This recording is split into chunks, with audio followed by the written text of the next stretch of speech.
Do you want to know what it is? The matrix is everywhere. It is all around us. Even now, in this very room. You can see it when you look out your window or when you turn on your television. You can feel it when you go to work, when you go to church, when you pay your taxes. It is the world that has been pulled over your eyes to blind you from the truth. What truth? That you are a slave, Neo. Like everyone else, you were born into bondage, born into a prison that you cannot smell or taste or touch. A prison for your mind.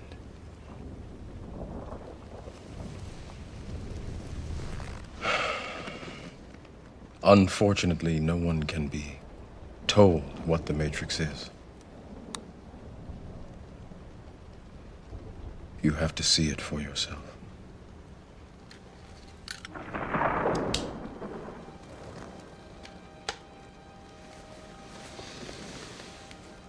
This is your last chance.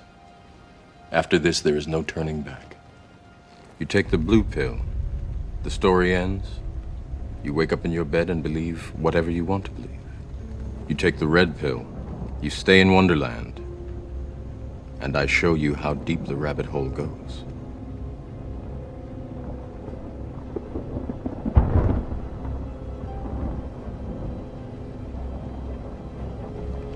Remember, all I'm offering is the truth. Hello, everybody. This is Tea and Toast with Ghost. I am your titular host, Ghost. Welcome, welcome. And today, we're going to start with the topic that you saw in the video. But first things first, let's pour the tea, baby.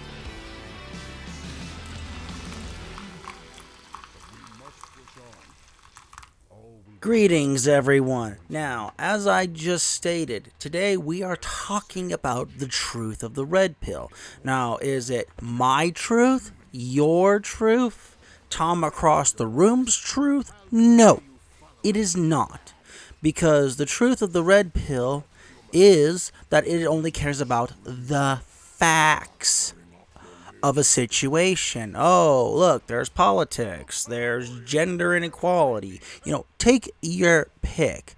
We look at the facts and say, these are the facts. We must not let our opinions look. Give it the three monkeys treatment. I will see no evil, hear no evil, speak no evil. Same kind of jazz. Now, as for men going their own way, or MGTOW as the abbreviation goes, these people are not the beginning of the red pill. Truth be told, the beginning of the red pill starts with muckrakers. Some of them were reporters, some weren't. But they raked through the muck of society to get to the truth. Now, think about my little hype in the beginning. The truth. You can only see the truth if you take the red pill. And what is the red pill? The facts and only the facts, like Neo did, folks. That is the core of the red pill. Truth. Unadulterated, unpolitical, unopinionated, just facts. The list that stands before you is the list of scandals from President Barack Hussein Obama, known to his friends as Barry Obama. As you can see, these are the list of scandals that were a part of his presidency. Yet, if you can remember from back then, were any of these reported? No. Why? Because it was not politically popular to state these things. Now, why do I bring this up in particular? Is it to hate on Obama? There will be those who will say it is. It is not.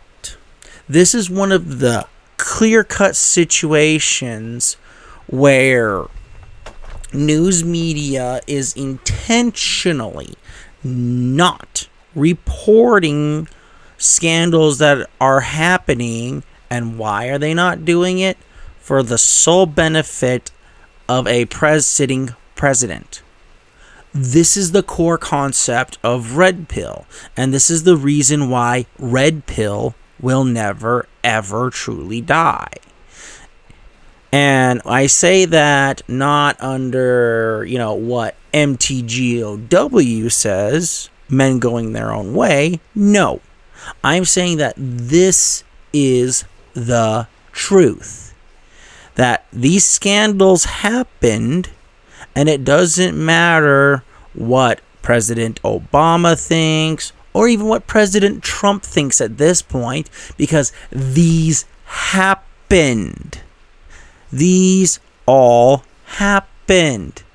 And for those of you who are saying, oh, you're being an Obama hater, here, let's look at this for Democrats. Well, here you go.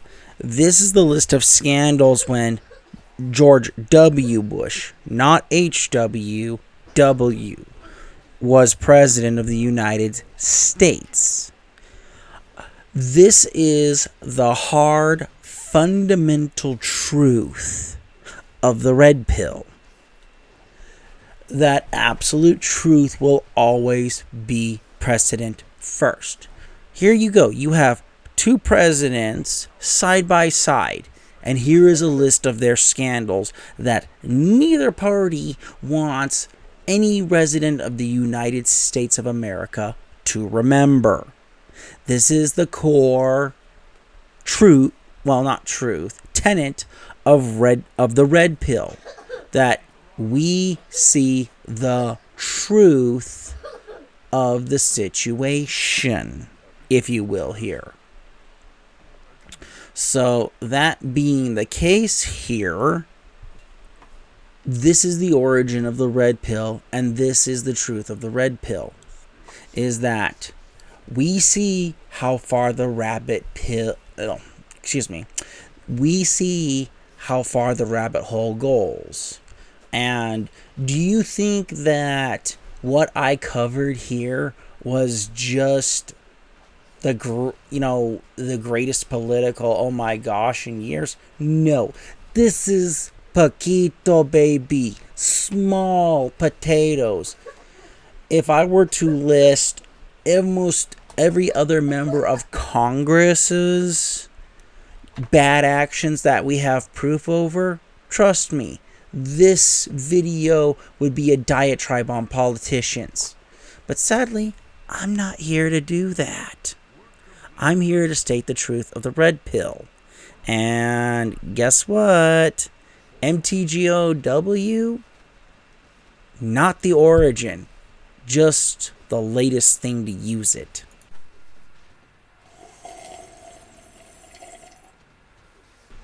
The meme before you is basically the idea behind the red pill.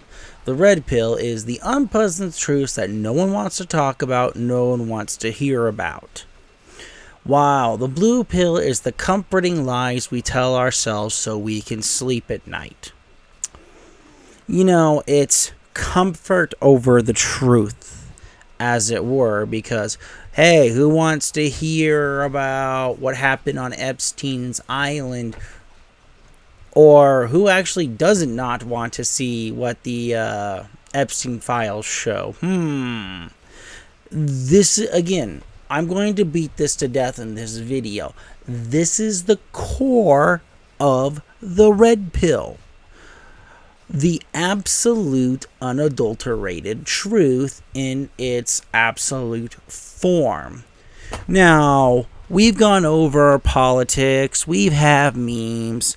Let's head over to the wage gap here for a quick second. Now, why am I bringing up the wage gap here specifically? Because there is so much misinformation out there. And, for those who wonder why that is, The short answer to this question is politics, privilege, money, and power. I'll let the person in the video drop her knowledge on this particular subject, but that'll be in a few minutes.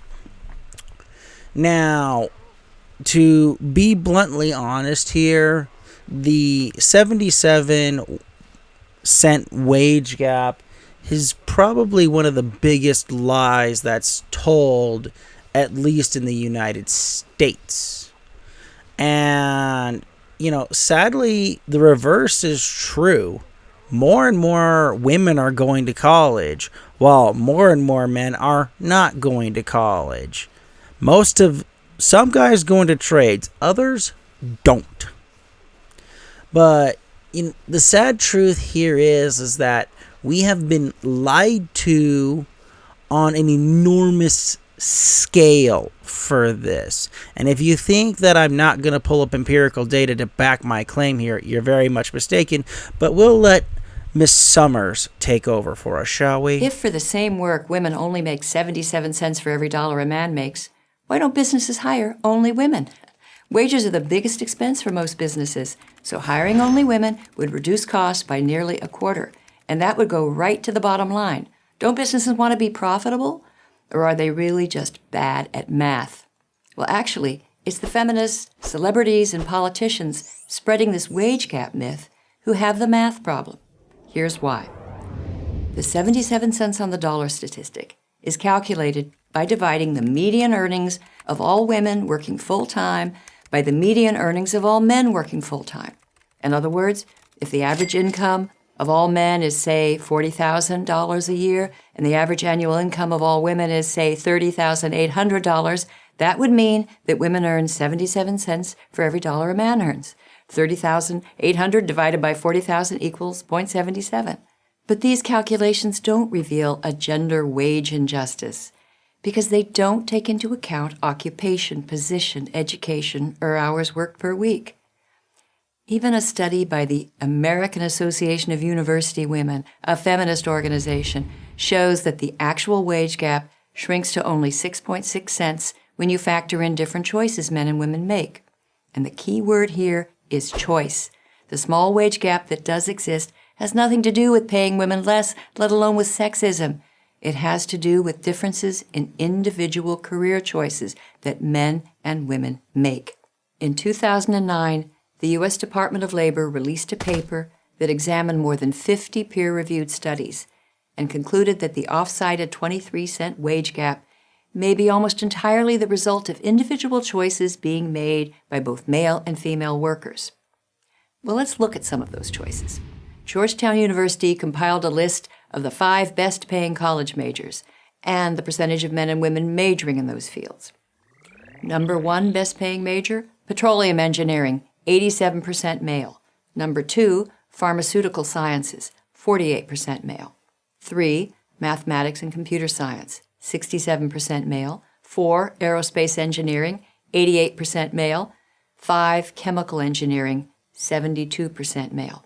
Notice that women outrepresent men in only one of the 5 top-paying majors by only a few percentage points. Now consider the same study's list of the 5 worst-paying college majors.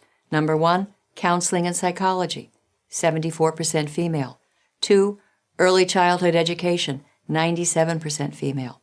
3, theology and religious vocations, 66% male. 4, human services and community organization, 81% female. And 5, social work, 88% female. Here, it's the women who lead in all but one category. Even within the same profession, men and women make different career choices that impact how much money they make. Take nursing, where male nurses, on the whole, earn 18% more than female nurses. The reason? Male nurses gravitate to the best-paying nursing specialties, they work longer hours, and disproportionately find jobs in cities with the highest compensation. Now here's how one expert on nursing compensation, Professor Linda Aiken of the University of Pennsylvania, sums up the data. Career choices and educational differences explain most, if not all, the gender gap in nursing. The Department of Labor paper concluded that once these differences are accounted for across all professions, the unexplained wage gap is somewhere between 4.8 and 7%, almost identical to the 6.6 percentage gap found by the AAUW. But why is there any gap at all? No one knows for sure, as both the AAUW and the Labor Department concede. There are so many variables that drive wages that no single study can cover them all. Few wage gap studies control for variables such as dangerous work environment. Men are vastly overrepresented, for example, on oil rigs. And here's another variable. Men are more willing and able to work long hours without advance notice. According to Harvard economist Claudia Golden, even if two lawyers have the same education, same specialty, and work the same number of hours, firms pay more to someone who is willing to always be on call and ready to be in the office when the firm needs them, as opposed to wanting a more regular schedule. This isn't sexism. It's just common sense. With more realistic categories and definitions, whatever wage gap remains would certainly narrow to the point of vanishing. So it seems that business leaders aren't bad at math simply because they don't only hire women. Those who claim that for the same work, women earn 77 cents on the dollar compared to men, on the other hand, are not merely bad at math, but at telling the truth. I'm Christina Hoff Sommers of the American Enterprise Institute for Prager University. Now, the study before you was done in March of 2025, and this states that the wage gap is real. And, you know, I'm not going to give you my personal opinion just yet, but this states what the wage gap is based on state, with Utah being the worst, and I believe that's, what is that, Vermont there at the bottom? I can't really tell from here. But Vermont at the bottom, yes, it is Vermont, in fact. But this thing says, well, this study, it's not a thing, it's a study, noun. But the point is that this study says that the wage gap is real. It has nothing to do with women's choices, and the fact that it has everything to do with how women are treated. You include motherhood and all of that stuff. This is their data points. However, now this from the Harvard Review, well, the Foundation of Economic Education from from a Harvard study, sits here and says the complete opposite. That the wage gap doesn't exist because it was made illegal in 1963 by the Equal Pay Act. Now, we can sit here and demonstrate between both sides. We have one study that says this is true. We have another study that says no, this is true. So where is the truth in this situation? Sadly, the truth is in the data. And sadly, all of those people, politicians, women, women's groups, who all sit there and say that there is a wage gap, they are doing one fundamental lie that was addressed in the video. Is if you take the median earnings between men and women, and all men and women, and when you say this, you also have to include the chief executive officers of companies, CEOs, and you compare that to women who are either secretaries, house cleaners, etc. Now, let's go through an example here. Let's say you have a CEO who makes, let's just say, $120,000 a year minus benefits. Because you got to pay for medical insurance, you got to pay for dental insurance and all that jazz. Then you compare that to a administrative assistant who makes, maybe $70,000 a year, who works hourly at 40 hours a week while the CEO is salary. This comparison is the crux of the argument here. Are we comparing apples to apples and oranges to oranges? Or are we comparing apples to oranges here? This is the trick. The trick is we're comparing apples to oranges when we should be comparing apples to apples and factoring things in such as choice, that the March 2025 study said is not a factor when it actually is. And as for the Harvard study, that was done in 2018. Yet every year, more women's groups come out with things that say the wage gap is real.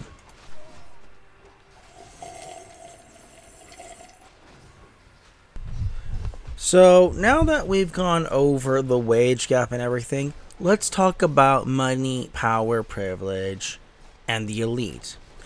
The picture that stands before you is this an op-ed? Doesn't look like it. But this is the interview with Julie K. Brown from The Guardian, the woman who exposed the Epstein case. AKA, she's the woman who went on the ground, interviewed the victims of the trafficking ring that Jeffrey Epstein and his cohort, Maxine Glaswell, I think that's how you pronounce her name, did. And I'm not going to pull up all the pictures of all the celebrities and other people who were seen on Epstein's island or his mansion. But according to NPR, this goes back as early as 2002. For all we know, it could be further. And basically, it was the Florida state, the prosecutors in Florida basically went and started charging him after after at least one set of parents came forward complaining about Epstein being inappropriate with their daughter. And as you go through the timeline, I will link the NPR article into the description just so everybody can see it. But it shows that the DOJ at the time basically did nothing. They literally handed Epstein a slap on the wrist. And, for those crimes in the state of Florida, he technically didn't even finish the jail sentence. But let us hear from the reporter herself here and see what she has to say about everything. If the Justice Department had done its job way back in 2007, we wouldn't be sitting here right now. Jeffrey Epstein, nobody would probably even remember who he is at this point. It is because they allowed a wealthy man to manipulate them and to sabotage their case and to minimize the scope of his crimes. By doing that, they sowed even more distrust in the Justice Department. It used to be a policeman would write a report and a journalist would really just say what was in the report. Now we have to question the accuracy of even official documents. And this case is also one of those cases that we had to question exactly what the official record was. And it turned out the official record essentially allowed a very powerful and wealthy and connected man to get away with molesting hundreds of underage girls. Now, I'm not going to sit here and repeat myself at this moment about, this is the core of the red pill. What I'm going to point out here is, look at this. You had an incredibly wealthy, well-connected individual who got away with, who knows how many victims. And, most of these girls were between the ages of 14 and 17. At least that's what the reports say anyway. Now, can we actually sit here for a minute and say, hey, that's pretty messed up, all things considered here? I mean, with what happened to Michael Jackson, he got dragged in front of the courts and everything. Why wasn't the same thing done here? Because the person in question had all the connections in the world with the had connections in the DOJ, in the Justice Department. No one sees that there's a massive conflict of interest here at all. I mean, think about that for a minute. If this had been anybody else, what would the book would have been thrown at him? I mean, seriously, think about that.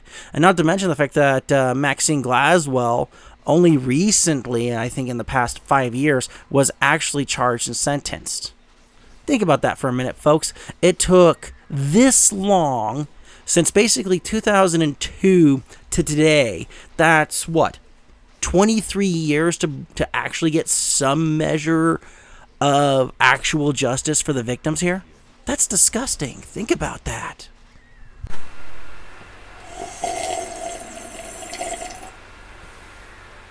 So, in review here, folks, this is the truth of the red pill. And the truth is that the red pill only cares about the facts.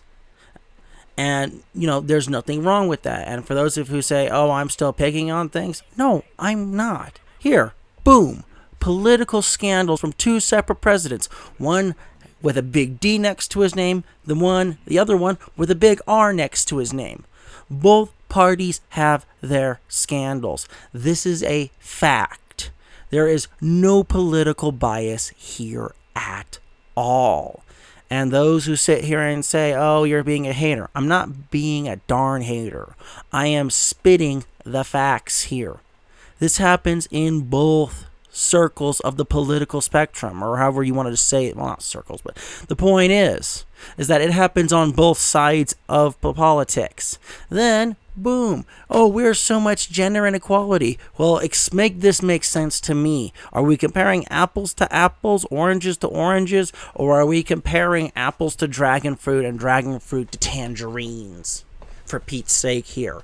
Keep the science and the data consistent, not what feels your narrative here, folks. Because all that does is create dishonesty. And it breeds more and more contempt for our fellow human beings. It's not going to end well for any of us if that is the case.